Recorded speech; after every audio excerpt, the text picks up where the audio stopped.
জানেন আপনি যখন মারা যাবেন মুনকার নকির আসার আগে আরেকটা ফেরেশতা কবরে আসবে, যার নাম রুমন। সে আপনাকে বসাবে, বলবে লেখো, উকতুব আমালাক, তোমার ৬০ বছর কি কি করেছো প্রত্যেকটা মুহূর্ত লিখে দাও।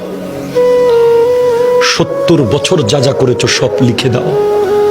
৯০ বছর যা যা করেছো সব লিখে দাও।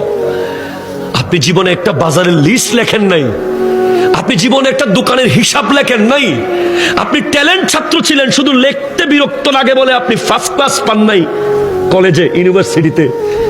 আপনাকে ৬০ বছরের লেখা লিখতে হবে।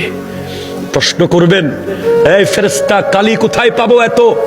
বলবে মুখের থুতুকে কালি বানাও। কলম কোথায় পাবো? হাতের আঙ্গুলকে কলম বানাও। কাগজ কোথায় পাবো? গায়ের কাফনকে কাগজ বানাও। লিখে দিতে হবে। নামাজ পড়েছেন, কলম চলবে দ্রুত। রোজা রেখেছেন, কলম স্পিডে চলবে। দান করেছেন, কলম স্পিডে চলবে। মা বাবার খিদমত করেছেন, কলম দ্রুত চলবে। সুদ খেয়েছেন, কলম চলবে না। ঘুষ খেয়েছেন, কলম চলবে না। জুলুম করেছেন, কলম চলবে না। মিথ্যা বলেছেন, কলম চলবে না। নাটক দেখেছেন, কলম চলবে না। বাটপারি করেছেন, কলম চলবে না। নামাজ পড়েন নাই, কলম চলবে না।